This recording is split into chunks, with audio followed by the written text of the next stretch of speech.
জুলাই সনদ বাস্তবায়নে জাতীয় ঐকমত্য কমিশনের সুপারিশে নোট অব ডিসেন্ট পুরোপুরি উপেক্ষা করা হয়েছে। এভাবে ঐক্য হতে পারে না, এটা জনগণের সঙ্গে প্রতারণা, এমন অভিযোগ বিএনপির। ঐকমত্য কমিশনের সুপারিশে হতাশার কথাও জানিয়েছে দলটি। গণভোট আয়োজন দেরি হলে জাতীয় নির্বাচন পিছিয়ে যাওয়ার শঙ্কা প্রকাশ করেছে জামায়াত। আর বিএনপি গণভোট বানচালের চেষ্টা করতে পারে এমন আশঙ্কা করছে এনসিপি। জুলাই জাতীয় সনদ 2025-এ স্বাক্ষর করছেন, শেষ হয়েও হইল না শেষ, এমন অবস্থা যেন পিছুই ছাড়ছে না সংস্কার ইস্যুর। জুলাই সনদ সইয়ের পর কিছুটা ইতিবাচক জায়গায় আসলেও এর বাস্তবায়ন নিয়ে ঐকমত্য কমিশনের সুপারিশের পর আবার দেখা দিয়েছে জটিলতা।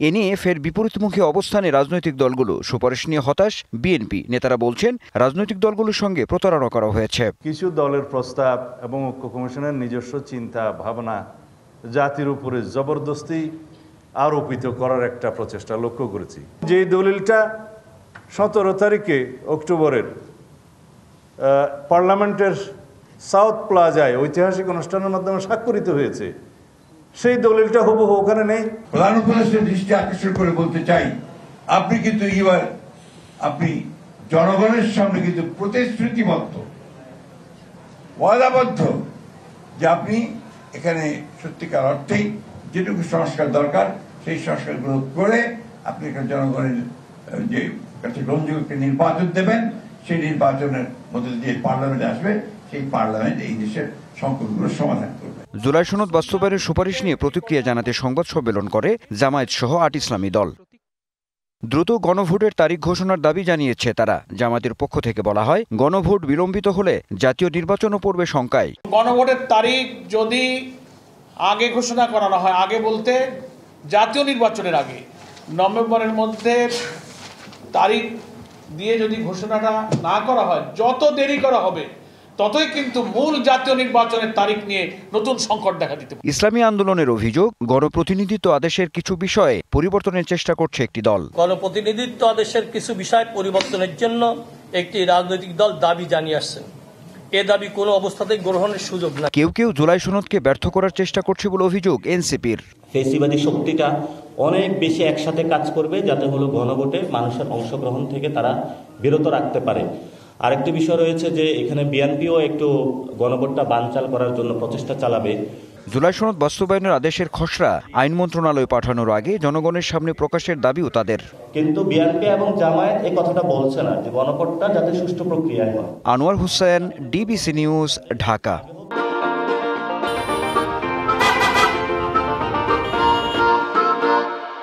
এ বিষয়ে বিস্তারিত জানাতে অনলাইনে যুক্ত হয়েছেন human rights and peace for বাংলাদেশের প্রেসিডেন্ট অ্যাডভোকেট মঞ্জিল মোর্শেদ। মঞ্জিল মোর্শেদ, আপনাকে স্বাগত জানাচ্ছি। একটু শুরুতেই জানতে চাই যে জুলাই সনদ বাস্তবায়নের জাতীয় ঐক্যমত্য কমিশনের সুপারিশ জনগণের সঙ্গে প্রতারণা, এটা হচ্ছে বিএনপি বলছে। সেই সাথে তারা বলছে নোট অব ডিসেন্ট পুরোপুরি উপেক্ষা করা হয়েছে, মানে বিএনপির যেসব নোট অব ডিসেন্ট ছিল। কি বলবেন, একটু আপনার মন্তব্য চাই। ধন্যবাদ আপনাকে আমাকে সংযুক্ত করার জন্য। দেখুন, যেদিন এটি সাইন হয় সেদিনই আমি কিন্তু রাতে একটা টেলিভিশনের টকশোতে বলেছিলাম, যখন মাহমুদুর রহমান মান্না ভাই যখন বললেন যে আমাদেরকে স্বাক্ষর করিয়েছে এক পেজে, এর সাথে কোনো সংযুক্ত নাই, ওনার বক্তব্য কিন্তু মন্তব্য করেছিলাম ভবিষ্যতে কিন্তু প্রতারণার অভিযোগ আসতে পারে, কারণ আপনার যেহেতু সংযুক্ত নাই এটা কিন্তু চেঞ্জ হতে পারে। ঠিক এক্স্যাক্টলি আজকে কিন্তু সেই অভিযোগটাই বিএনপির পক্ষ থেকে করা হচ্ছে, যেটা প্রতারণা করা হয়েছে। অর্থাৎ যেখানে তাদের যে স্বাক্ষর করার বিষয়বস্তু ছিল, যেটার সঙ্গে তারা ঐক্য পোষণ করছেন, এটিকে সরিয়ে আরেকটা দেওয়া হয়েছে। এখন এ ব্যাপারে বিএনপির রিয়াকশন বা বিএনপি কি শুধুই প্রতারণার কথা বলে চুপ করে থাকবে, নাকি আরো কোনো কার্যকরী ব্যবস্থা করা হবে, সেটি তো এখনো ক্লিয়ার না। কারণ যদি প্রতারণা হয় তাহলে প্রতারণার শাস্তি কিন্তু অনেক কঠিন, এবং সেই ধরনের কঠিন শাস্তির দাবি যদি বিএনপি না করে তাহলে কিন্তু এই প্রতারণা ঠেকাতে পারবে না বিএনপি। এবং এই জায়গাটায় কথা হলো যে এই আংশিক ঐক্যমত কমিশন, আমি আংশিক বলছি এই কারণে যেহেতু 50টা রাজনৈতিক দলের অর্ধেক রাজনৈতিক দল এখানে স্বাক্ষর করেছে, এই জন্য আমি মতৈক্য হয়েছিল বিশেষ করে সংবিধানের কতগুলো মৌলিক প্রশ্নে। 2 বার প্রাইম মিনিস্টার বেশি থাকা যাবে না, তারপরে সংবিধানের অধীনে নিয়োগের ক্ষেত্রে প্রধানমন্ত্রীর সাথে অন্যান্যরা সংযুক্ত থাকবেন, বিশেষ পদে নিয়োগ, তারপরে আপনার স্পিকার, ডেপুটি স্পিকার থাকবে বিরোধী দলের মাধ্যমে। এই অনেকগুলো জিনিস কিন্তু খুবই ভালো এবং এগুলাকে আমরা সাপোর্ট করি। কিন্তু আপনি যদি বলেন যে এগুলো আপনি এখনই লিখে ফেলবেন, সেটি সম্ভব না। সেটিকে আমি মনে করব যে এগুলো যারা বলেন তারা সংবিধানের সহ জানেন না। সংবিধান যদি আপনি বলেন তাহলে সংবিধান অনুযায়ী এই যত সাংবিধানিক সংস্কারের কথা বলা হচ্ছে, কোন সংস্কারই সংবিধানের জন্য তৈরি হওয়ার আগে এবং পার্লামেন্টে 2/3 সদস্যদের সম্মতি ছাড়া সংবিধান সংশোধনের কোনো সুযোগ নাই।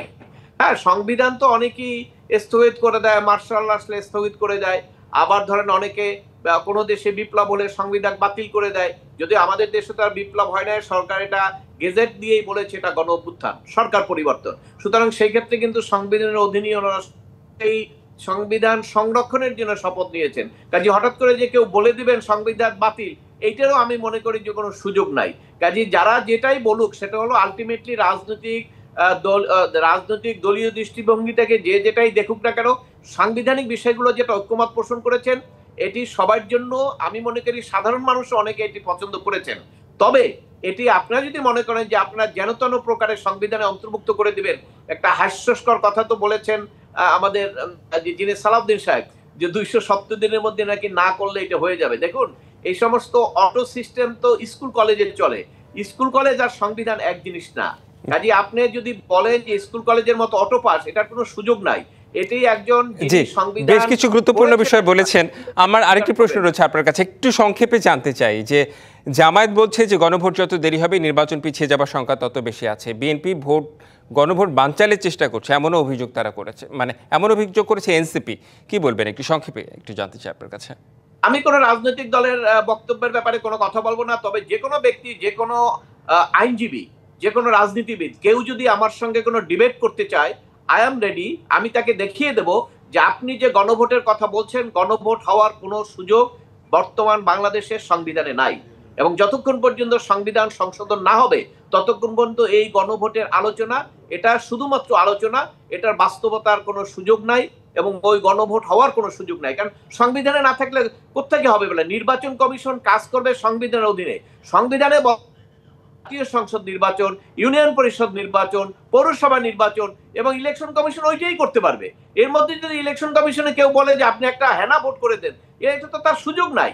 এটা একমাত্র রাজনৈতিক দলগুলো যেটা মতৈক্যে আসছে যে সংবিধানের মৌলিক পরিবর্তনের ক্ষেত্রে 2/3 সংসদ সদস্য পাশ করার পরেও আবার জনগণের কাছে হেনা ভোটের জন্য যেতে হবে। এই প্রভিশনটা যতক্ষণ পর্যন্ত না করবেন ততক্ষণ পর্যন্ত এই হেনা ভোটের বা এইরকম সুযোগ কোনো নাই। তো এটা কে করবে? এটা যতই বলুক এটা হবে না। এটা রাজনৈতিক মার প্যাচের জন্য বলা হচ্ছে। জি, আপনি বেশ কিছু বিষয় তুলে নিয়ে এসেছেন এবং আমার আসলে অনেক প্রশ্ন ছিল আপনার কাছে যে গণভোট ইস্যুতে আপনার মত, এই মতের বিষয়ে আরও বেশ কিছু কোশ্চেন ছিল, কিন্তু আসলে সময় স্বল্পতার কারণে করা গেল না। আপনাকে অনেক অনেক ধন্যবাদ মঞ্জিল মোর্শেদ আমাদের আজকে নির্বাচিত সংবাদে যুক্ত হবার জন্য। আপনাকে ধন্যবাদ।